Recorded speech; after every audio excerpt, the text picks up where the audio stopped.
નમસ્તે મિત્રો, good morning. આજે બીજા ચેપ્ટરમાં સપુષ્પી વનસ્પતિમાં લિંગી પ્રજનન એમાં આપણે બહુ જ ઇમ્પોર્ટન્ટ અને અગત્યના ટોપિકની વાત કરવાના છીએ। બે રીતે અગત્યતા, પરીક્ષામાં પૂછાવાના સંદર્ભમાં આઈએમપી પ્રશ્ન કહેવાય અને આઈએમપી તો તમને બહુ મજા પડે, અને બીજું કે સમજણના સંદર્ભમાં પણ। એટલે જ્યારે આખા ચેપ્ટરના બહુ બધા નાના મોટા કોન્સેપ્ટને થિયરિટિકલી કોન્સેપ્ચ્યુઅલી તમારે સમજવાના હશે તો આ ટોપિકને બરાબર રીતે સમજેલો હોવો જોઈશે। આપણે આ ચેપ્ટરની અંદર ગયા લેક્ચરમાં આપણે શરૂઆત કરી હતી પૂર્વફલન રચનાઓ અને પૂર્વફલન ઘટનાઓની।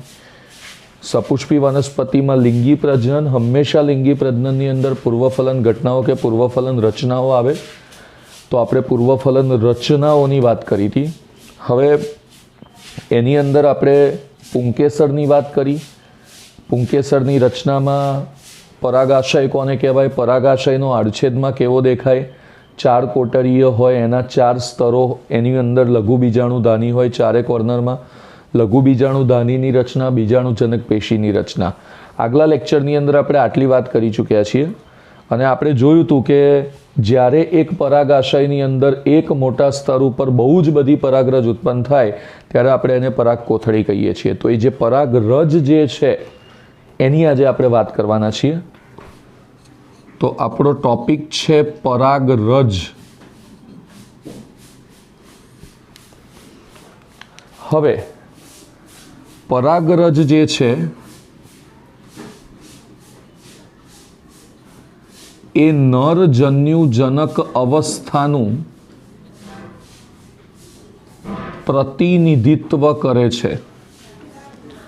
પરાગરજ જે છે એ નરજન્યુજનક અવસ્થાનું પ્રતિનિધિત્વ કરે છે। લિંગી પ્રજનનની અવસ્થામાં હજી નરજન્યુ ઉત્પન્ન નથી થયો, પણ હવે નરજન્યુ ઉત્પન્ન થશે, તો નરજન્યુ ઉત્પન્ન થાય એની પહેલાંની બેઝિક રચના કઈ હોય એને નરજન્યુજનક કહેવાય। એટલે પરાગરજ એ નરજન્યુજનક અવસ્થાનું પ્રતિનિધિત્વ કરે છે। સામાન્ય રીતે પરાગરજના રંગ,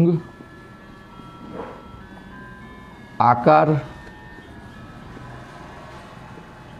સંરચના, કદ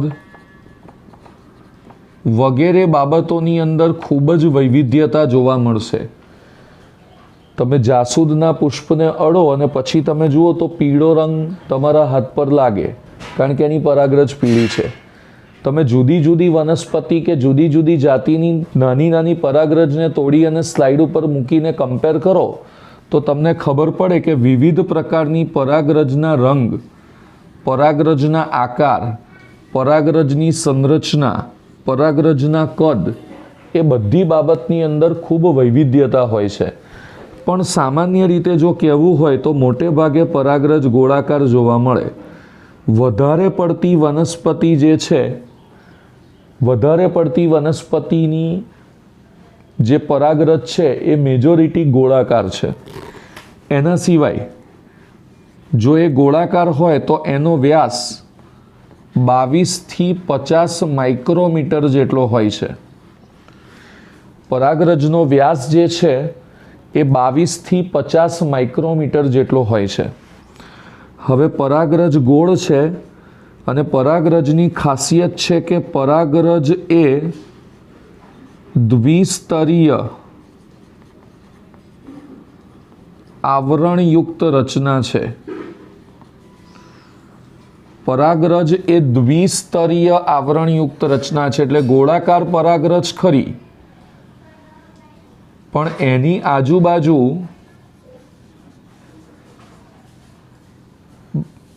દ્વિસ્તરીય આવરણ, એટલે આ એક આવરણ, એની અંદર બીજું આવરણ અને પછી એની અંદર કોષરસીય રચનાઓ। હવે આપણે છે ને બહારથી અંદરની તરફ 1 બાય 1 સ્ટેપ વાઇઝ જોઈશું। એટલે પહેલાં બહારના આવરણની આપણે વાત કરીએ તો દ્વિસ્તરીય આવરણની અંદર જે બહારનું આવરણ છે એના માટે શબ્દ વાપર્યો છે બાહ્યાવરણ। બહારનું જે આવરણ છે એના માટે શબ્દ વાપર્યો છે બાહ્યાવરણ. આ બાહ્યાવરણ જે છે એ સ્પોરોપોલિનિન. બાહ્યાવરણ એ સ્પોરોપોલિનિન નામના એક કાર્બનિક દ્રવ્યથી બનેલું છે. સ્પોરોપોલિનિન.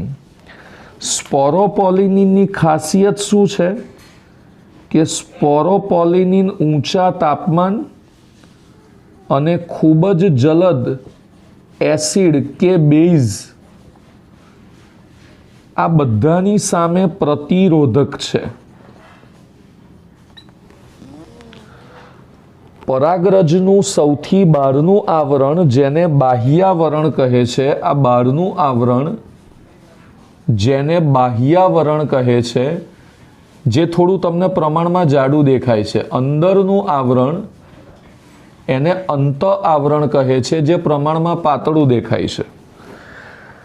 તો બાહ્યાવરણ એ સામાન્ય રીતે પ્રમાણમાં જાડું પણ છે અને એ સ્પોરોપોલિનિન નામના કાર્બનિક દ્રવ્યથી બનેલું છે. એની ખાસિયત એ છે કે એ બહુ જ ઊંચા તાપમાન અને જલદ એસિડ કે બેઝ સામે પ્રતિરોધક છે. એટલે બહુ ઊંચું તાપમાન પણ આ સ્પોરોપોલિનિન જે છે એને પીગાળી ના શકે. એક્સ્ટ્રીમલી સ્ટ્રોંગ એસિડ કે બેઝ હોય તો પણ એને કંઈ થાય નહીં, એની સામે ટકી રહે. એવું કહેવાય છે કે ઘણા બધા ઉત્સેચકો જે છે એ ઉત્સેચકો પણ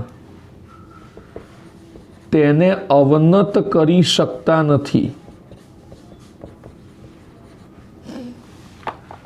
ઘણા બધા ઉત્સેચકો જે છે એ ઉત્સેચકો પણ તેને અવનત કરી શકતા નથી. તો બહારનું આવરણ જે છે એ બહારનું આવરણ ખૂબ જાડું છે. સ્પોરોપોલિનિન નામના કાર્બનિક દ્રવ્યનું બનેલું છે. સ્પોરોપોલિનિનની ખાસિયત છે કે ઊંચા તાપમાને અને જલદ એસિડ કે જલદ બેઝની સામે પ્રતિરોધક છે. સ્પોરોપોલિનિન ઉપર કોઈ ઉત્સેચકો પણ એને અવનત નથી કરી શકતા, એટલે એને વિઘટિત નથી કરી શકતા. ઘણી વખત તમે સાંભળ્યું હશે કે પરાગરજ જે છે ને એ અશ્મિઓ તરીકે સચવાઈ રહે છે. તમે એવું સાંભળ્યું હશે કે પરાગરજ એ અશ્મિઓ તરીકે સચવાય છે. હવે અશ્મિઓ એટલે શું? તો સજીવોના કોઈ પણ નમૂનાઓ કે જે જમીનની અંદર કે ખડકોની અંદર બહુ જ હજારો વર્ષો સુધી જળવાઈ રહે એને અશ્મિ કહેવાય. કોઈ પણ સજીવનો કોઈ પણ નમૂનો. તો પરાગરજ એ વનસ્પતિનો એક ભાગ થાય.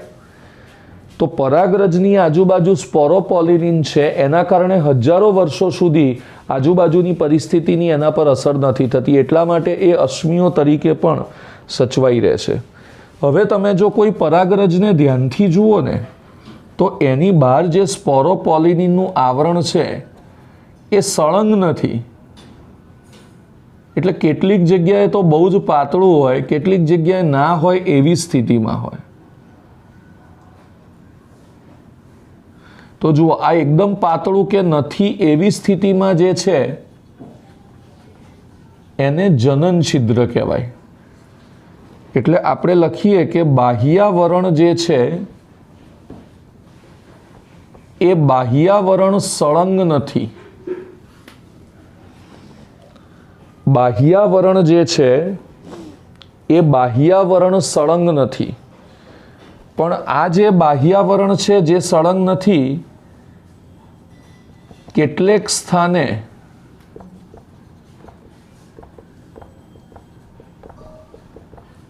સ્પોરોપોલિનિન ની હાજરી ન હોય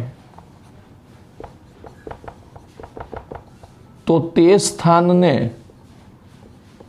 જનન છિદ્ર તરીકે ઓળખવામાં આવે છે. એટલે સ્પોરોપોલિનિન છે ને આખું સળંગ ના હોય, પણ કેટલીક જગ્યાએ સ્પોરોપોલિનિનનો ભાગ જ જોવા ના મળે. તો આ જે જગ્યાએ જોવા નથી મળતો એને જનન છિદ્ર તરીકે ઓળખવામાં આવે છે. તો આપણે સમજી રહ્યા છીએ પરાગરજ વિશે આપણે પરાગરજની રચનામાં જોયું કે પરાગરજ સામાન્ય રીતે ગોળાકાર અને દ્વિસ્તરીય આવરણ ધરાવે છે, જેમાં આપણે બહારનું આવરણ જેને બાહ્યાવરણ કહેવાય એના વિશે વાત કરી. હવે આપણે એના અંદરના આવરણ વિશે વાત કરીએ. તો સ્પોરોપોલિનનું જે અંદરનું આવરણ છે જેને આપણે અંતઃ આવરણ કહીશું. સ્પોરોપોલિનનું જે અંદરનું આવરણ છે જેને આપણે અંતઃ આવરણ કહીશું. હવે આ જે અંતઃ આવરણ છે એ સળંગ છે, એમાં વચ્ચે ક્યાંય છિદ્ર નથી. બીજું કે તે સેલ્યુલોઝ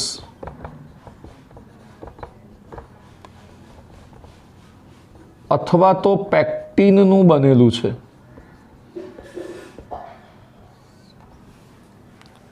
તે સેલ્યુલોઝ અથવા તો પેક્ટિનનું બનેલું છે. તો અંદરનું આવરણ અંત આવરણ છે જે સળંગ નથી, પણ એ સેલ્યુલોઝ કે પેક્ટિનનું બનેલું છે. હવે એની અંદર કોષ રસ છે બહુ બધો. તો પરાગરજમાં સમાવિષ્ટ કોષરસ એ આ રસ સ્તરથી આવૃત છે.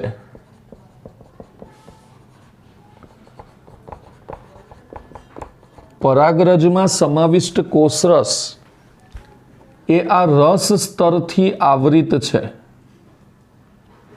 એટલે કે અહીંયા અંદરની તરફ જે કોષરસ આવેલો છે એની આજુબાજુ આ આવરણો છે, એટલે એને રસસ્તર પણ કીધું, એટલે રસસ્તરથી આવૃત છે. હવે આપણે બહારના આવરણની વાત કરી લીધી, બાહ્ય આવરણ. આપણે અંદરના આવરણની વાત કરી લીધી, અંત આવરણ. હવે અંદરના કોષરસની વાત કરીએ. તો એની અંદરનું પણ આખું સ્ટ્રક્ચર જેમ પરિપક્વ થાય એમ અહીંયા અત્યારે અંદર મેં કશું નથી દર્શાવ્યું, ખાલી કોષરસ જ દર્શાવ્યો છે. પણ જ્યારે પરાગરજ પરિપક્વ થાય ત્યારે આમાં પણ કંઈક નવી રચનાઓ જોવા મળે, એને આપણે સમજીએ.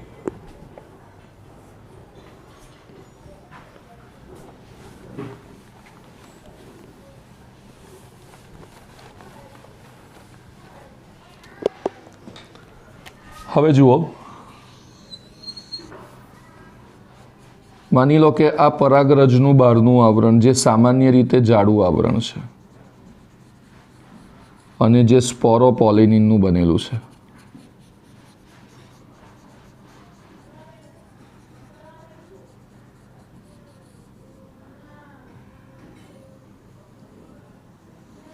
હવે આ અંદરનું આવરણ.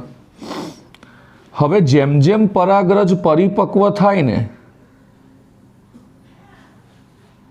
એમ એની અંદર તમને બે કોષ જોવા મળે. તો પરાગરજ પરિપક્વ થતા તેમાં બે કોષ જોવા મળે છે. હવે આ જે બે કોષ છે એમાં જે કોષ મોટા કદનો છે એને કીધું વાનસ્પતિક કોષ, અને જે કોષ નાના કદનો છે એને કીધું જનન કોષ. તો વાનસ્પતિક કોષ જે છે એ ખોરાકથી સમૃદ્ધ છે.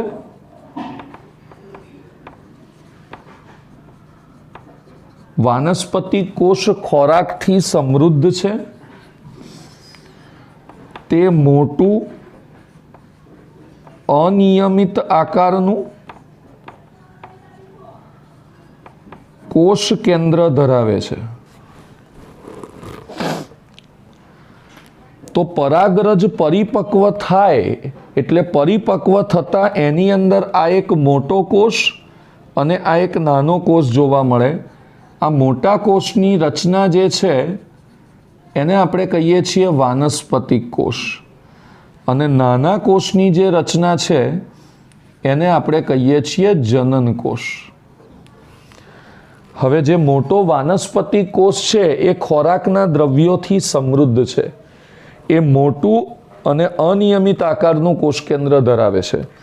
હવે જે જનન કોષ છે એ જાણે વાનસ્પતિક કોષના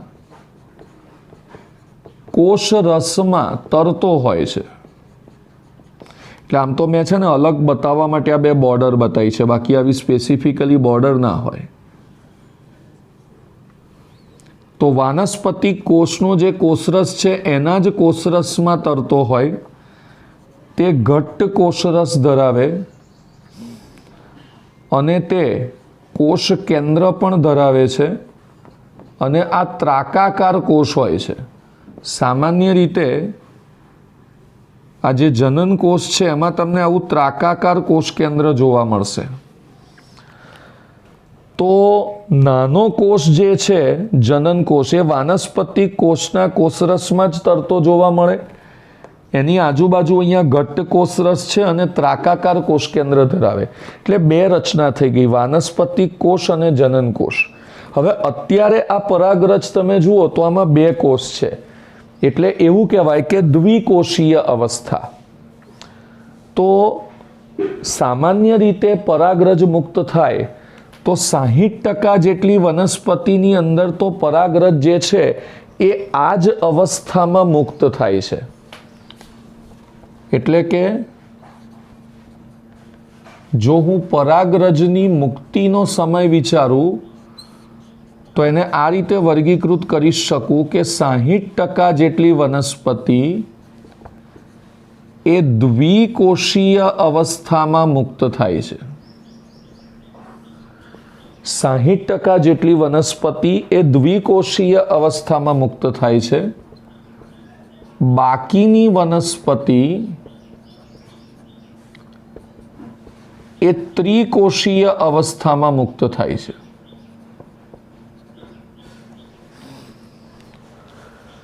સાહીઠ ટકા જેટલી વનસ્પતિ એ દ્વિકોષીય અવસ્થામાં મુક્ત થાય છે અને બાકીની વનસ્પતિ એ ત્રિકોષીય અવસ્થામાં મુક્ત થાય છે. હવે દ્વિકોષીય તો ખબર પડે છે, દેખાય છે, પણ ત્રિકોષ કેવી રીતે થઈ જાય?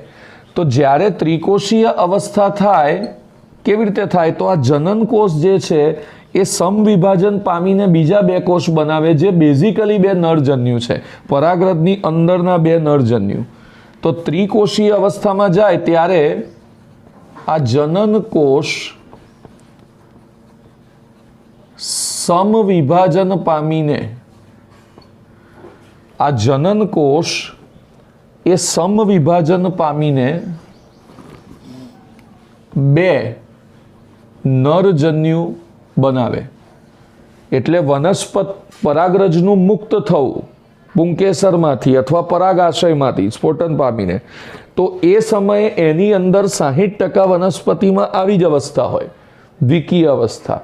પણ બાકીની વનસ્પતિમાં આ જનન કોષ વિભાજન પામીને અહીંયા બે કોષ બનાવી દે, બે નરજન્યુ બનાવી દે, એટલે ત્રિકોષીય અવસ્થા પણ હોઈ શકે. તો મિત્રો આ વાત છે પરાગરજની રચનામાં. જો આપણે ક્રમશઃ પહેલાં બહારના આવરણની વાત કરી, પછી આપણે અંદરના આવરણની વાત કરી અને એના પછી આપણે આ કોષરસની વાત કરી. હવે આગળ વધીએ તો હવે પરાગરજની બીજી કેટલીક બાબતો, દાખલા તરીકે પરાગરજ કેટલીક રીતે છે ને હાનિકારક છે.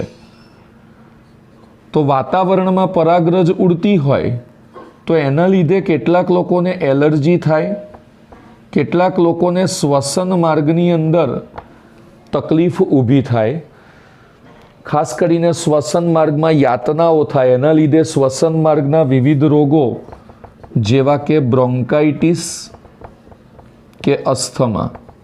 અચ્છા, બધાને થાય એવું નહીં, પણ ઘણા બધા લોકો વાતાવરણમાં આ વનસ્પતિની ઉડતી પરાગરજને લીધે શ્વસન માર્ગના આવા રોગોના ભોગી બને છે.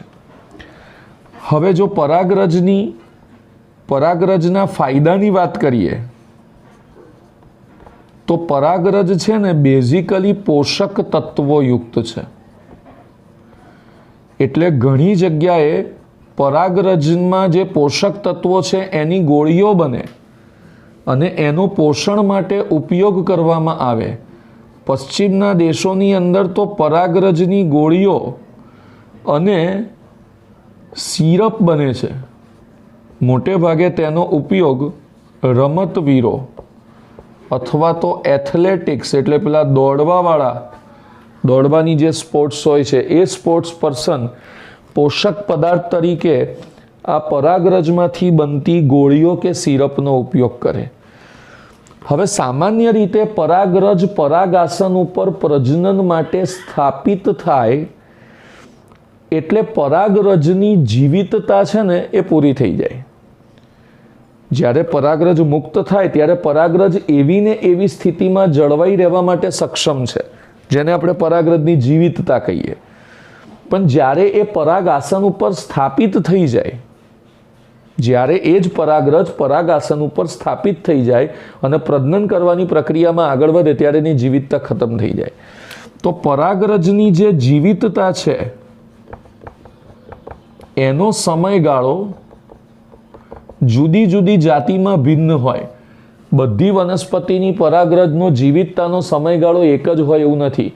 સૌથી મોટું કારણ તો એક એ પણ હોઈ શકે કે હાલમાં તાપમાન કેટલું છે અને ભેજ કેટલો છે એના ઉપર પણ પરાગરજની જીવિતતાનો આધાર રાખે છે.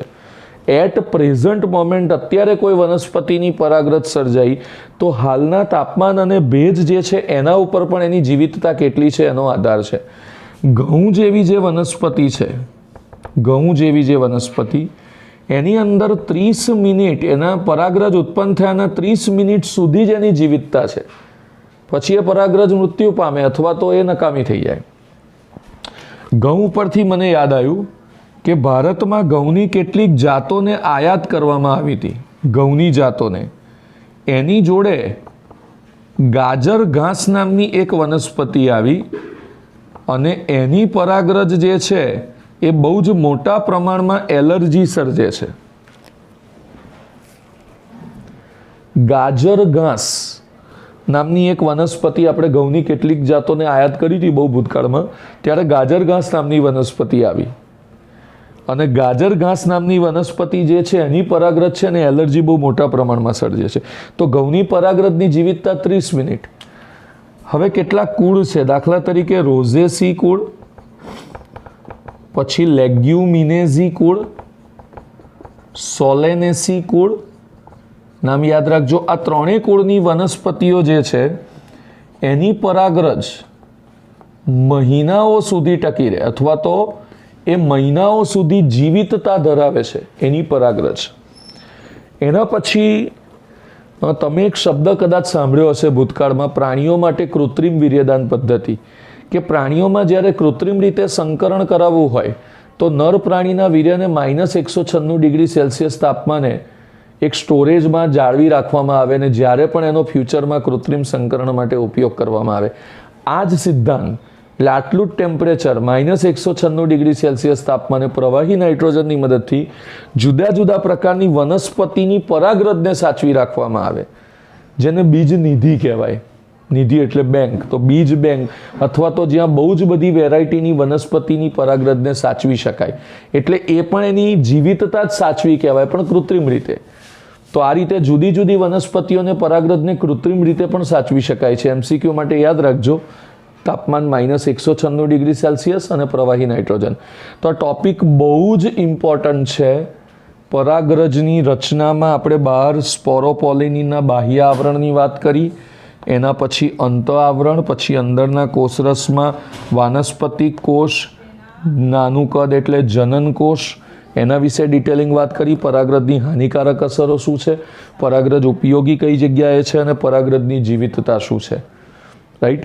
તો આ એક થિયરી, આજનો વિડીયો તમે જોઈ લો. તમને મળ્યા પછી એ તમારે મોઢે કરી અને 2 વાર કમ્પલસરી લખવાનું. It is very very very important theory છે આ. રાઈટ. તો નેક્સ્ટ વિડીયોની અંદર આપણે સ્ત્રીકેસરની જુદી જુદી રચનાઓની વાત કરીશું. આપણે 2 લેક્ચરની અંદર પુંકેસરની રચનાઓની વાત કરી, જેમાં પુંકેસર કેવું હોય, પરાગાશય શું, તંતુ શું, પરાગાશયનો આડછેદ કેવો, એની અંદર લઘુ બીજાણુ ધાની શું છે. તો આપણે એ બધી વાત કરી અને આજે આપણે પરાગરજની વાત કરી. હવે પુંકેસરનો રચનાનો ભાગ પૂરો થઈ ગયો. એટલે હવે સ્ત્રીકેસરની રચનાનો ભાગ. એટલે સ્ત્રીકેસરની રચના, બીજાશય, અંડક એ બધાની રચનાને આવતા લેક્ચરની અંદર થોડી ડિટેલમાં વાત કરીશું. ધન્યવાદ.